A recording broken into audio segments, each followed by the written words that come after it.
প্রিয় দর্শক বন্ধুরা, আগের ভিডিওতে দেখেছিলাম আমি পপার কীভাবে ফার্জি কাটিং করতে হয়। ঠিকমতো ফার্জি কাটিং করলে অল্প বয়সেই লাউ গাছের ফলন চলে আসে। আর আমার কাছে দেখতেই পাচ্ছেন কত সুন্দর ফলন চলে আসছে। আমার এই লাউ গাছটি দেখছেন ঠিকমতো এখনও মাচা সম্পূর্ণ ভরে ওঠেনি, কিন্তু তাও লাউ গাছে খুব সুন্দর লাউ ধরেছে।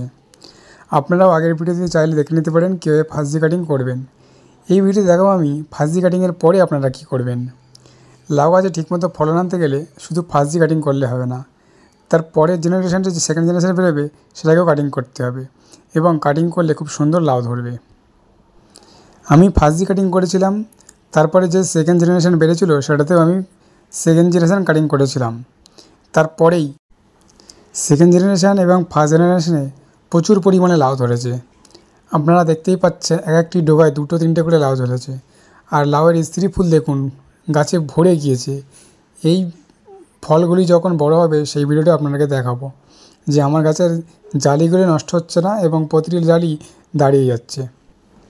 লাউ গাছে এত সুন্দর ফলন এবং গাছটি ঠিকমতো রাখতে গেলে অবশ্যই আপনাকে পর্যাপ্ত পরিমাণে সার প্রয়োগ করতে হবে। আর আমি কী কী সার দিই এটা নেক্সট ভিডিওতে আপনাদেরকে দেখাবো।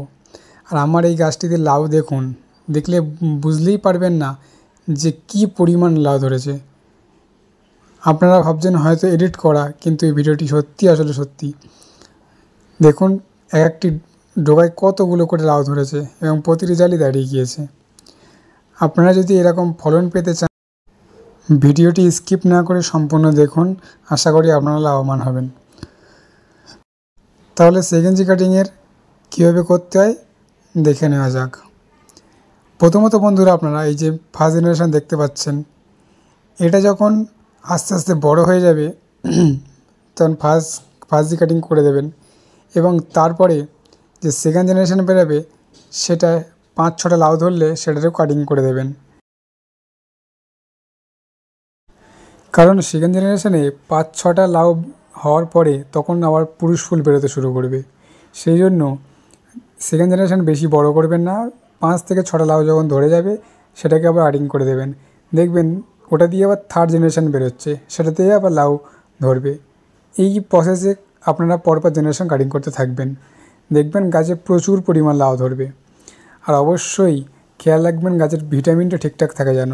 আর অবশ্যই মাঝে মাঝে কীটনাশক ব্যবহার করবেন এবং ভিটামিন অবশ্যই ব্যবহার করবেন। আর লাউয়ের পর্যাপ্ত পরিমাণ সার দেবেন, কারণ কাটিং করলে অবশ্যই সার একটু বেশি দরকার। কারণ সার না দিলে লাউ গাছ ছিনে হয়ে যায় এবং আগা শুরু হয়ে যায়, তার ফলে লাউয়ের ফলন খুব কমে যায়। সেই জন্য বন্ধুরা অবশ্যই ঠিকমতো সার দেবেন।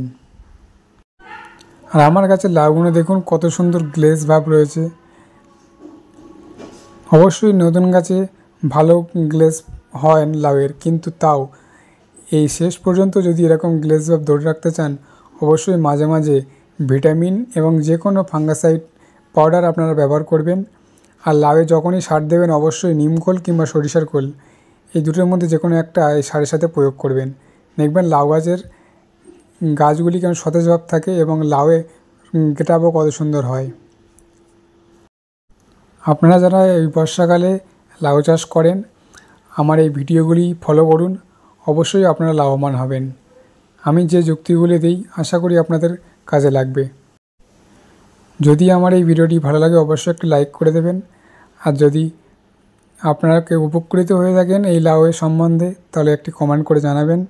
আর চ্যানেলে যারা নতুন আছেন যদি এরকম ভিডিও দেখতে চান তাহলে চ্যানেলটিকে সাবস্ক্রাইব করে রাখুন। আমার এরকম ভিডিও এই ইউটিউব চ্যানেলে আসতে থাকবে।